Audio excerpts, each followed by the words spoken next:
Bon dia. Bon dia. Què Bon tenim avui? estiu. Bon estiu, ja ho tenim això, ja ho tenim encarrilat. Què m'expliques, Alba? Què tenim avui?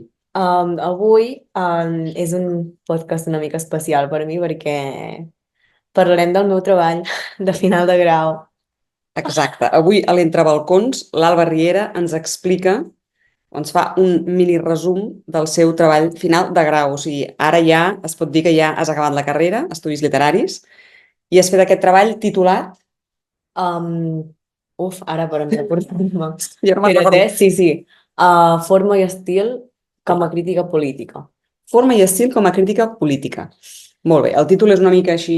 Sí, hi ha un subtítol que és en Odes de John Keats i la dialèctica i el capitalisme des dels ulls de Theodor Adorno. I això és molt rellevant perquè d'aquí un parell de setmanes, tres setmanes, presentem el Desànim de lucre en paper de l'Abel Cotillas, com ja vam anunciar l'altre dia. I, de fet, tu, Alba, en el teu treball agafes tot el marc teòric aquest d'Adorno, de l'Escola de Frankfurt, que n'hem estat parlant en altres programes, i l'objectiu quin és? O sigui, tu parteixes d'Adorno per veure Clar, què? o sigui, la meva pregunta, com també n'hem parlat alguns cops aquí, era què, què fa la literatura ara, Això va al ser el present. nostre últim Sí, podcast, no? Què passa? Tu deies, és que exacte. no trobo coses de qualitat, realment fondes que Sí, durin i que... I a més és que no em puc fiar del que em diuen els mitjans perquè hi ha tantes coses i tanta palla i tanta porqueria i tanta redundància que no te'n pots fiar, no? I no saps com trobar sí, llibres autènticament, bueno, bons, bona sí. literatura. És com intentar trobar una agulla en un paller. Mira, no, bona metàfora. Com això de les parades de Sant Jordi que ens deies, és que era Sí, espantós sí. perquè et posaven allà tot en fila els mateixos, a cada parada, tot era exactament una còpia de, o sigui, el mateix. I això lliga amb Adorno, que diu que la cultura, o sigui, la seva teoria, que de seguida va quedar, com sempre diem, no? De seguida es va veure que tenia raó, que és que va acabar sent pràcticament una tautologia, que la cultura quedaria completament sotmesa al mercat i que tot acabaria sent com salsitxes, xurros, Clar. per vendre, per treure'n un rèdit econòmic en detriment de la qualitat. Per això mateix agafo Adorno com a referent per desenvolupar una anàlisi a partir de la forma i l'estil. Llavors, el per què vaig triar Keats. John Keats, no n'hem parlat mai, em sembla que no No? ha sortit. John Keats és un poeta anglès del segle XVIII, més o menys, cap al romanticisme, sí, època romàntica. I encara que durant aquesta època hi van haver molts autors que també van tenir aquesta influència política des de la poesia que criticaven justament doncs, aquest inici del capitalisme perquè se suposa que va començar uh, en aquest traspàs entre la il·lustració i el romanticisme. Clar, aquí hem de fer aquest incís, no? Perquè la teoria d'Adorno és justament que Clar, la il·lustració... és la que porta a la roda del capitalisme, perquè és allà on es comença doncs, tot l'intercanvi monetari i tenir tot el... que un objecte tingui tot aquest valor econòmic, que tu pots adquirir i tu pots satisfer els teus desitjos mitjançant el diner. I que és la manera que té, l'instrument que té, diguem, els poders fàctics de la societat per tenir l'individu dominat, o sigui, fer-li creure que el Exacte. poder de la raó és absolut. Sí. És a dir, el centralisme de l'home, totalment, cap a ciència de l'home, en particular, que tot gira al voltant de l'home. Doncs llavors, la creença que l'home pot saber tot és a partir de la il·lustració, perquè allà és on s'està fent referent tota la ciència i tots els estudis de la raó i de la lògica que fa que hi hagi una base um, on l'home pugui dir, jo ho sé, del cert. Jo tinc el poder Sí, el absolut coneixement. i, a més, és un poder que cada vegada va augmentant més i hi ha la idea que al final tot és possible de saber i de dominar mitjançant la raó, el pensament lògic, però clar, això Exacte. desplaça tota la part del Sí. sentiment, de la bellesa, Del- diguem, estètica interior, Del saber irracional. Del que es coneix, però no saps per què es coneix. I tampoc hi ha cap mena de lògica, o sigui, a mi això és el que em fa gràcia, no? De dir, per què s'han de... Aquest fet de baso el saber en una base lògica i racional, però llavors jo tinc un sentiment, jo què sé, jo estimo algú, però no podré explicar mai per què estimo aquesta persona. Perquè no hi ha una explicació científica. Llavors, què fan? Tot a partir de l'il·lustració hi ha com una jerarquia d'aquests sabers i posen el coneixement científic a dalt de tot i el sentimental, doncs, com una cosa irracional de com ho diríem, d'algú que no és no té valor. sí, tota la part, diguem, irracional, soterrada, que no es pot explicar, queda en un rang secundari. Sí. Llavors, clar, el fet de el desenvolupament aquest de la teoria d'Adorno porta a parlar sobre la raó instrumental, que és la figura de l'individu en una societat on exactament passa això, que no té sentiments o que se'ls hi anul·la completament. Per què? Doncs perquè sense sentiments, entre cometes, et converteixes en una màquina. I una màquina del sistema, aquest en concret econòmic, que no pares atenció en les necessitats emocionals, sinó en els desitjos que es poden satisfer Monetàriament instantàniament. i mitjançant, no, un Sí, intercanvi econòmic. clar. Tu Per exemple, pagues... sí, tinc necessitat, estic trista, segurament tothom ha escoltat el típic de ostres, he tingut un mal dia, vale, doncs me'n vaig a comprar una samarreta. Per? Solució consumista. Exacte, o sigui, és a dir, el fet de comprar una samarreta et satisfarà el teu buit d'aquell mateix moment que és emocional, però te'l satisfarà amb un valor material econòmic, que al cap d'una hora diràs, vale, aquesta samarreta té utilitat o no, perquè potser bàsicament ha servit perquè no et sentissis malament durant una hora, però després ja no te la tornaràs a posar en la teva vida. A la nit començaràs a donar voltes un altre cop en el problema que has tingut perquè no es pot solucionar d'una manera tan, no, Exacte. mecànica, diguem. En el fons, això de la deshumanització a la qual porta tot aquest imperi de la raó, no, segons Adorno, és el que per Andes, Gunther Andes, que n'hem parlat en algun altre programa, primer marit de la Hannah Arendt, és el que ell deia que hi porta la tecnificació, no? Que això de la màquina, no? Sí, Has parlat ara de la màquina total, per Andes és allò, sí, estem tan burocratitzats i o sigui, ens dediquem a cada un de nosaltres a processos tan específics que perdem la big picture, no? I ja no sabem què fem i ens convertim en una part d'una màquina. clar. El fet és en aquest de que la raó instrumental fa que tu, com a individu, no puguis veure més enllà de les teves pròpies necessitats. Per què? Doncs perquè tu estaràs inserit de tal manera que diràs que ells t'hauran fet creure que la teva manera d'esvergir-te és anar-te a comprar una samarreta. Saps què vull dir? Sí, sí. Llavors, vulguis o no, es crea una roda i si tu no tens una capacitat de poder veure més enllà, de dir, vale, podent no tot és tot el que em puc comprar, no fas la reflexió i segueixes allà. Sí, et converteixes en una mena de Mm. titella que va fent segons el que està establert per una mena de consens tàcit social. Clar. Però, com diu també Adorno, tu no pots lluitar contra aquest si no estàs a dins, perquè Això en vam parlar llavors també. moriries. Sí, sí, sí, però al final ell acaba fent això, no? Acaba trobant el seu espai, diguem... Sí, sí. Però després, clar, per no anar-me'n cap en el final fatal, d'Adorno, és a dir, la cultura desapareix, exacte, entesa com un món de qualitat que et porta a la veritat per uns camins diferents de la raó, no? John Keats és el focus de esperança.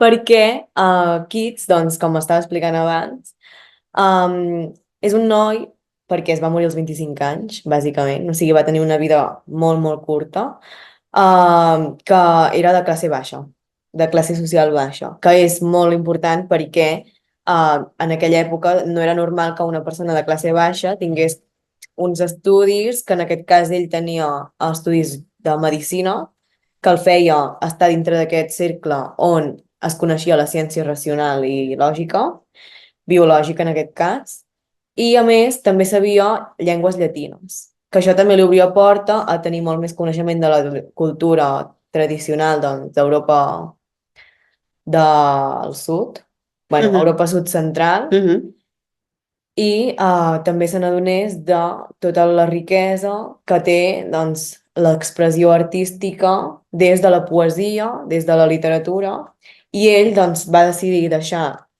de banda aquesta branca científica després d'haver-la estudiat i centrar-se en l'expressió poètica. Què va fer Keats perquè pogués destacar? Doncs Adorno, per exemple, ell també ho fa amb l'exemple de parlar de l'Odissea i, i el senyor, el prota, que no me'n recordo el nom, Ulisses. això, d'Ulisses, perquè el posa com a exemple de un senyor engranat de dintre del sistema, que tu et penses que és un superheroi i en realitat està fent el que l'autoritat vol que algú faci i que algú vagi seguint.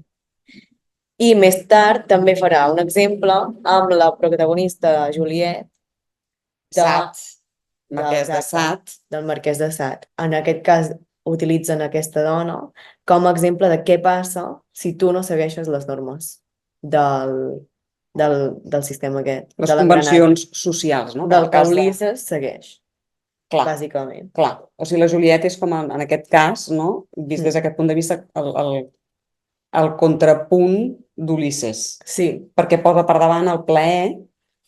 que el seu deure social, que sent una dona, seria casar-te, tenir fills, netejar la casa, per exemple. En aquell moment, Sí. per descomptat, no?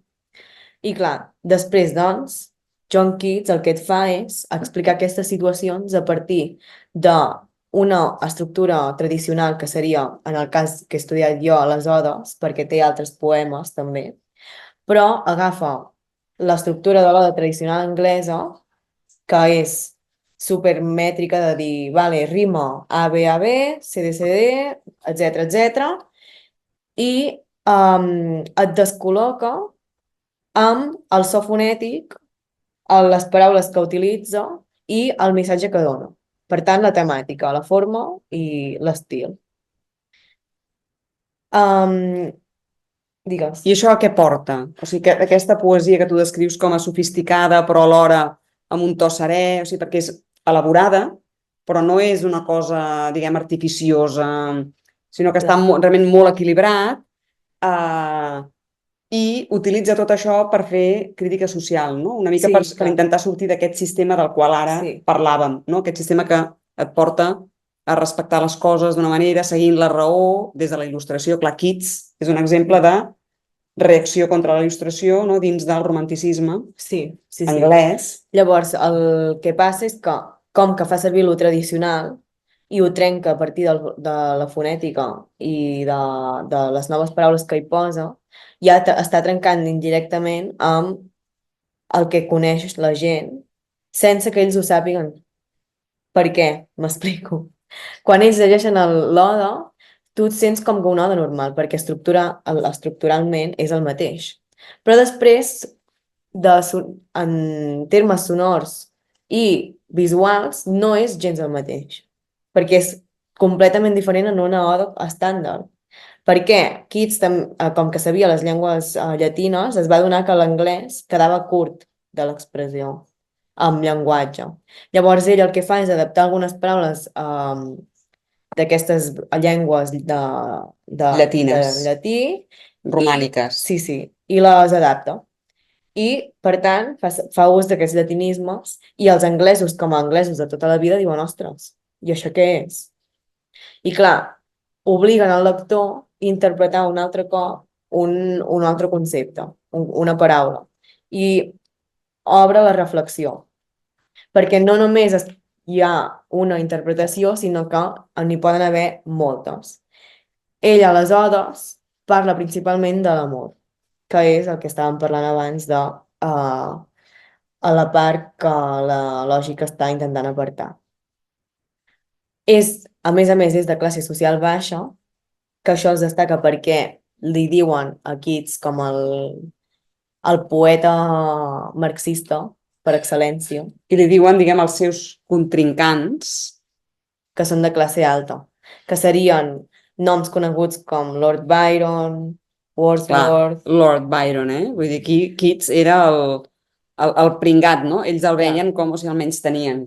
I ell, o sigui, em va semblar llegir durant tota la investigació que Lord Byron té cartes declarant que odia John Keats. O sigui, Déu-n'hi-do, de dir, Déu-n'hi-do, aquest que dius, el senyor, Lord se sent amenaçat per algú, no?, de la clar, plebs. li diu que la seva poesia és una merda perquè no es pot fiar d'algú que està escrivint des de classe baixa. Què passa? Que Keats, a més, també tenia aquesta pressió d'escriure sofisticadament, doncs per demostrar en aquests contrincants que, tot i ser de classe baixa, tenia coneixement tradicional i que tenia una cultura darrere, que no escrivia sense cap mena de fonament. Clar, es veu forçat a fer una cosa realment de qualitat que no el puguin enganxar i li puguin dir, mira, aquí això no lliga o això... Clar. Exacte. Vols que llegeixi una cita que em vaig apuntar del teu treball? Perquè crec que o sigui, explica molt bé això que ara deies. Dius, no? Això és cita de l'Alba Riera. El lector rep l'impacte del teixit sensorial de la poesia de Keats, que complementa les mancances de la lògica, que permet arribar a una veritat més fonda. Clar. Explico un exemple d'un ode, si us ve de gust. Vinga, som-hi. Hi ha un ode que parla sobre una urna grega. Literalment l'ode es diu Ode a una urna grega. Doncs, què fa? Doncs fa com un elogi en aquesta urna i doncs la va descrivint a mesura que va parlant d'ella com si fos alhora de bellesa, però també alhora com amb un dolor personal.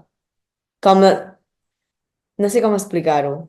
Va creant un suspens, Sí. perquè no saps ben bé a què ve aquella lluança, però que alhora es veu que en el poeta li crea un... Sí, perquè alhora parla del passat, però parla d'un present. O sigui, barreja molt el fet aquest de que tu estàs parlant en una oda que té al davant de la cara, però que alhora és grega, per tant és tradició clàssica del passat. I el que faig és agafar una autora americana que va fer una investigació de Keats bastant radical, que és Anna Hitner Sessian, el seu llibre Recommendation, que es diu Odes, Keats Odes, A Lover's Discourse. Llegiu-vos-la, és molt interessant. I justament aquesta dona fa una interpretació d'aquest poema mateix que a través de l'urna Keats està parlant d'una violència sexual. Perquè diu que el fet de que s'estigui atacant en una urna parlant en femení s'està desenvolupant la realitat de la figura femenina dintre del romanticisme. Llavors, aquí què es demostra? Que a partir de tant els fonetismes, que si tu llegeixes el poema doncs es veuen que Keats fa servir les tòniques, les rimes a favor de lo que ell vol expressar, i a partir de la temàtica, que tot i que està parlant d'una urna, es pot llegir com a doble lectura que s'està parlant d'una injustícia social, en aquest cas la posició femenina dintre de la societat.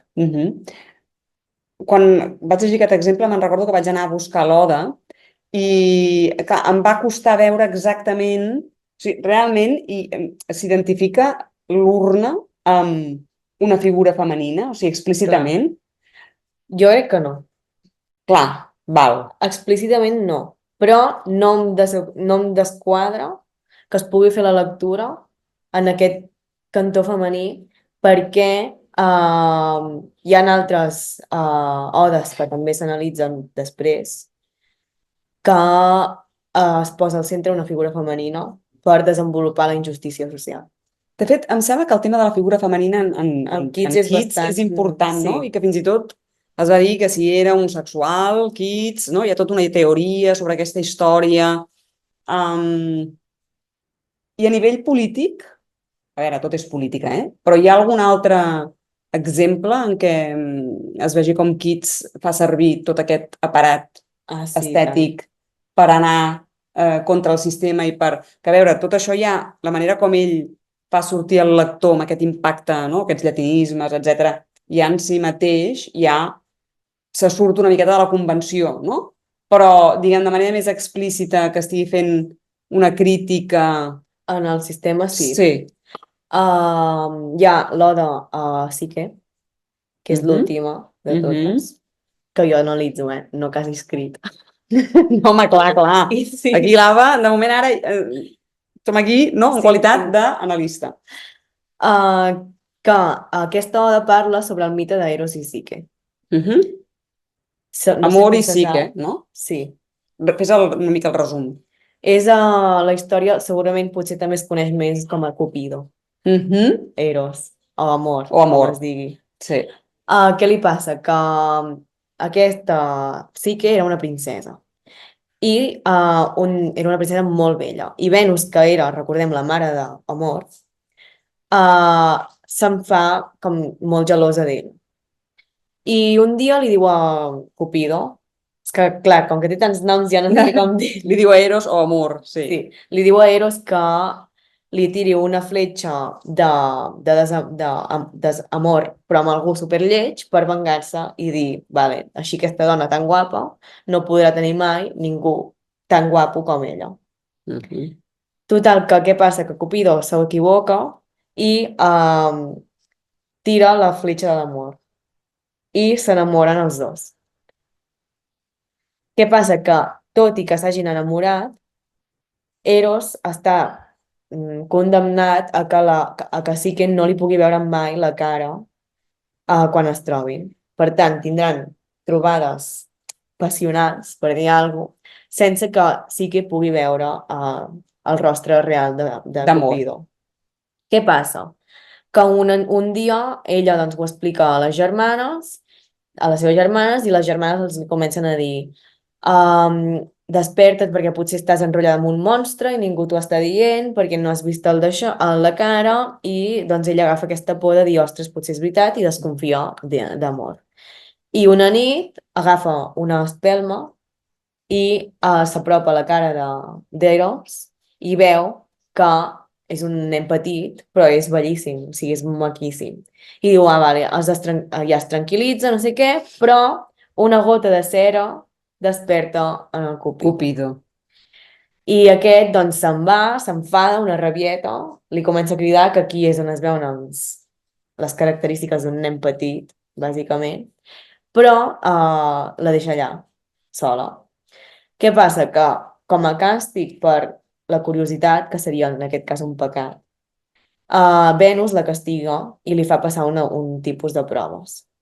Aquí és on entra la crítica de Keats, perquè presenta Psique com un personatge amb desenvolupament, perquè a partir de l'amor que sent per Amor, Cupido, que sent per Amor, sí. Decideix superar tots aquests obstacles per tal de que puguin tornar a estar junts. I aquests obstacles que posa Venus són la representació de l'autoritat. I Keats, amb aquest mite, t'està dient que a partir de tu seguir els teus sentiments irracionals es pot guanyar en una autoritat que t'està imposant proves, obstacles, de dir, vale, això no ho pots fer, però tu dius, vale, doncs, ara això és molt abstracte, sí, però de dir, vale, doncs jo estic enamorat, doncs sí, saps? O sigui, diguem, en base als sentiments i Sí. no a la raó o a la lògica o el bon sentit, no? Més a la passió, diguéssim. Exacte. Clar, aquí es veu molt més clarament també, per exemple, la connexió de dir, hola, jo sé del passat perquè t'està explicant un mite dels inicis de Ovidi, les metamorfosis, tot, i te l'està aplicant en un present on hi ha encara hi ha doncs, aquesta opressió d'autoritat, encara que en aquest cas no siguin els déus, però són doncs el sistema econòmic. Tu, en un sistema econòmic, has d'anar seguint unes normes, però quan t'enamores, jo què sé, imagina't que t'enamores d'algú que viu als Estats Units i cada dia has de travessar l'oceà. Doncs llavors necessites diners. De fet, això em fa pensar justament en Kierkegaard, que ara he estat llegint en Por i Tremolor, i justament parla també del mite de Psique, i Kierkegaard, que és una miqueta posterior, 10-12 anys posterior a Keats, també és un d'aquests autors, filòsof, que reacciona contra la il·lustració i contra tot aquest procés de mercantilització i de fet a Por i Tremolor, Frygt og Bæven es diu en danès o Fear and Trembling en anglès, a la introducció ja diu en aquesta època de mercantilització de tot, etc., i en què es dona la fe per descomptada, més que mai ell es posiciona com a defensor de la fe, va més enllà del tema religiós estrictament, és un tema filosòfic, ontològic, però posa l'exemple, entre molts altres, de Psique i diu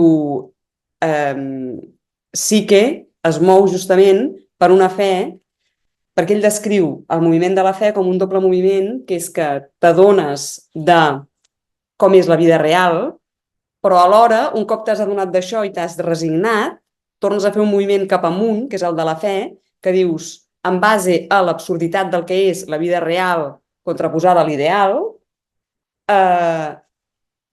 creus en una cosa que té a veure amb la passió, amb l'irracional, etc. No? Llavors, aquest procés que fa Psique per superar totes les proves, en base a l'amor, a la passió, etc., és el que Kierkegaard relaciona amb la fe. O sigui que a vegades no hi ha una explicació lògica o no hi ha allò de dir si he de pensar fredament com ho he de fer per sortir-me de tal situació o potser simplement m'he de resignar i punt, doncs hi ha gent que és capaç de fer aquest moviment. No, doncs jo ara vaig a superar totes les proves per aquest impuls passional. Clar. Tampoc, al final el que està fent aquest senyor que té un nom tan Kierkegaard, no? Per entendre's pels que no parlen danès, Kierkegaard, però en realitat és Kierkegaard. Sembla que li estigui buscant, bàsicament, un concepte material per explicar això que no pots explicar. Clar, saps, en certa manera, perquè t'està dient, és la fe, vale, però al final és una cosa que tampoc pots conèixer si realment és la fe. Bueno, ell diu que és l'única cosa que ell no entén. O sigui que diu, perquè ell ho analitza tot en base a Abraham, no? I com és que Abraham, a l'hora que està a punt de sacrificar Isaac, alhora... Ui, amb la Bíblia ja. Sí, es basa en això, però llavors fa tota la interpretació per explicar com és que Abraham està a punt de sacrificar el fill, no? Perquè li demana a Déu i ja està, no? No per cap causa universal, sinó només perquè li demana a Déu, i un cop, o sigui, alhora, no? Està disposat, després, un cop fa aquesta resignació, està disposat a acceptar, o sigui, creu que Déu potser li tornarà a donar un Isaac, no? I efectivament li dona, perquè Déu li diu, espera't, ja he vist que tu estàs disposat a fer-ho, doncs no cal que el matis, tal, no? Llavors li torna, o sigui, en realitat, li torna a donar Isaac tal com ell creia en base a una cosa absurda, que és la fe. Llavors ell diu, jo no entenc aquest moviment de la fe, diu Kierkegaard. O sigui, ell diu, és el que jo admiro més, però no ho entenc perquè no sé com funciona. Clar, però perquè no té lògica. Perquè no té lògica. Per això dic que és que forma part del mateix moviment d'aquests autors que veuen que hi ha una cosa que va per sota, irracional, però que és superimportant. Per això dius que en aquest moment en què tot es compra i tot va per... Clar, estem parlant de 1830 o 40, no? Sí. I de fet la introducció és que ho mires i dius, és que això és avui. I tant. Sembla que estigui parlant d'avui, en una societat en què tothom es mou pels diners, tot es compra, tot es ven, tal, i on la fe ja no compta per res, diu ell, Clar, estem parlant de principis del 19, o primer quart del 19. O sigui que és bastant interessant tota aquesta època. Bueno, jo soc molt fan molt fan de Kids, molt fan de Chicago, en definitiva, d'aquest moviment que qüestiona que tot es pugui explicar i Clar. quadricular, no? Sumes i restes i Sí, diners. sí, totalment. Tot i Sí. que, clar, alhora, òbviament, això que explicaves de que necessites diners per creuar l'oceà o el que sigui, no? Clar, sense diners, a veure, també fotut, És que arriba un punt en què la roda s'ha fet tan gran que no hi ha manera de sortir-ne. No, Vull dir, és que és impossible. no. Hauria de canviar completament el sistema. Clar, I no es pot. O no sigui, es pot. És naïf, no? Exacte. Dir, no, jo ara viuré només de la fe i de la passió. és A veure, impossible. Aviam, si vius de la fe i et paga l'església, doncs mira. sí, o un mecenes caigut del cel. Però no, no, és impossible. Però sí que tota aquesta reflexió va bé per dir, per fer la I sacsejada. tant. Per també, doncs, prioritzar les teves preferències personals, de dir, ostres, vale, potser això no ho necessito tant com em penso. O jo què sé. O potser aquí, en lloc d'anar com tothom, doncs això ho puc fer diferent. Òbviament Sí. no m'inventaré una cosa totalment diferent No, perquè, no. clar, bueno, has de vius en el lloc en què vius, a l'època en què vius, Exacte. bueno, un mínim de relació amb el teu És entorn més l'has per... de tenir. Jo ho trobo més amb la perspectiva de conèixer allà on estàs, de dir, vale, tinc aquestes opcions, tinc aquest panorama, que no pas com a reflexió radical, revolucionària, saps què vull dir? Al final, tu com a persona sola no podries fer res. Llavors, més val, des del meu punt de vista, més val viure bé i viure a l'època que t'ha tocat, que no pas posar-t'hi de cul i anar-te'n a l'Antàrtica a morir-te de fred. Jo això no ho faré pas. No, jo tampoc. No ho veig. Ara mateix no ho veig. Clar, jo puc queixar tot el que vulgui, Jo, per mi, el treball ha estat més un, un de dir això, de dir, va, mirem amb lupa una mica què ha passat, què està passant, què és això que m'agrada a mi a dintre de la posició social i a partir d'aquí mirar com jo puc gaudir-ne sense que, jo què sé, entre cometes, malgasti els meus diners en una cosa que no vull gastar-me'ls. Clar, sí, almenys poder pensar una miqueta Sí, des de dalt, no? O des de fora del sistema una miqueta pensar o fer l'esforç de mirar-t'ho des d'un altre punt de vista, que és una mica el que fa també la Susana Kröger sí, exacte. a l'Alliberem-nos de l'amor i en tota la seva obra, Clar. que ja n'hem parlat moltes vegades. I al final això et dona força, entre cometes, de deixar d'estar una mica a dintre de tot. O sigui, respirar. A mi m'ha agradat molt per respirar. Sí, De m'agrada dir- molt la metàfora. De dir, vale, jo estic vivint aquí, però això almenys em permet una mica distanciar-me, llavors hi torno, però... Molt bé.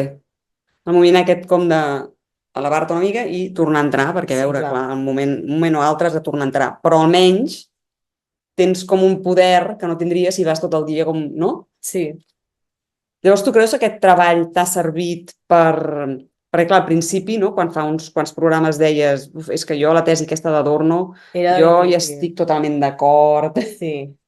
A veure, jo hi estic d'acord perquè a mi m'ha agradat molt els exemples que ha posat.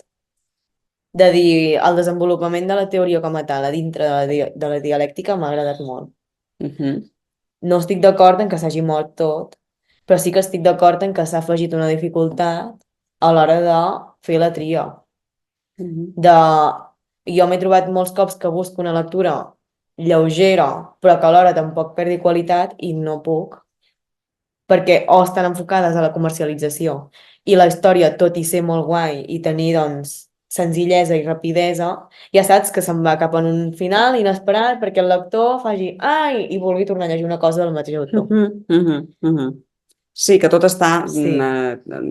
fet d'una manera, això, molt mecànica Clar. i molt pensant en el rèdit immediat. Llavors, què passa? Que després, tant jo com les meves amigues, que n'hem parlat molt, tornem als clàssics, però al final no descansem el cap, perquè no són lectures senzilles. Bueno, n'hi ha que sí que són una mica més senzilles o més passables, però, no sé, la meva amiga, La peste, d'Albert Camus, pam, lectura d'estiu. Clar, o sigui, ja està bé, però Per què no? per treure't una mica de pes de dir, ostres, no em ve de gust ara fer 40.000 lectures del mateix, doncs potser que sigui una lectura una mica més... Val. Què recomanaries de bon port que no sigui, perquè clar, a bon port sí que procurem publicar obres que tinguin un fons, un pes, Sí. que siguin de fons, etc. no? Però tu quina recomanaries ara per l'estiu? Maria Cruz, Maria Cove, molt bé. Jo crec que també. Jo crec que també. sí, perquè bueno, senzill, que es pot llegir bé, No és tranquil, una cosa que diguis superpesat clar, que es de pot fer la doble lectura, filosofar i de... Sí, evidentment, perfectament. evidentment. Sí, sí, té com moltes capes. Clar, però això que dic de voler desconnectar i si un altre dia doncs t'hi vols posar més, doncs t'hi poses. Depèn del dia més també, perquè hi ha dies que et ve de gust llegir alguna més tranquil, hi ha dies que et ve de gust connectar més coses i el llibre, doncs, aquest de la Maria Cruz Sí, sí, et permet fer les dues coses alhora. Clar, perquè a vegades els clàssics, diguem, no necessàriament de filosofia, no? Molt densos, però llibres clàssics, bona literatura, aquestes dobles capes fan que tu vagis llegint, no? I vagis dient, ostres, vas com... vas dient, ostres, gaudeixes molt, no? Llegint un clàssic, sense que t'afeixugui. Però després, quan estàs fent una altra cosa, hi vas pensant, i vas trobant-hi altres significats, i et porta a fer tota una sèrie, i és per això que es diu que, clar, que els clàssics t'obren horitzons, perquè és una cosa que no te l'acabes mai. O sigui, la vas aplicant i tornes... Clar. Sí, sí. I llavors, tu recomanes Maria Cove, i jo aprofito per recomanar, en relació a aquest programa, el Desànim de lucre de l'Abel Cotillas, que per cert presentem en paper el dia 26 de juliol a la llibreria Documenta, perquè en el fons ell fa ja una lectura d'Adorno que és molt, això que diem sempre, no? De dir, bueno, Adorno va fer tot això, però en el fons ja es veia venir que acabaria sent així, però alhora diguem, superem-ho, i resulta que surt l'Alba i fa aquest treball de fi de grau que està molt bé perquè a més ha tret un nou. I per tant, bueno, jo crec que és això, la gent, com diu la Bel, l'home continua, la dona en aquest cas, continua pensant. Les biblioteques estan obertes i es continua, vull dir que és una cosa, diguem, lluminosa, no? Suposo. Segur. Acabem amb un punt... Sí, sí. Per tant, us animo a tots a llegir Kids, perquè és molt, molt bueno, guai. Kids, evidentment, Kids. A mi em va agradar molt. Molt bé. I a fer la vostra pròpia interpretació també, perquè és fàcil. De les seves odes. Molt bé. Doncs amb això ens quedem amb Maria Cube, Kids i Adorno. el Desànim Adorno i sobretot la Bel Cotillas. Sí. Doncs fins la setmana que ve o d'aquí 15 dies.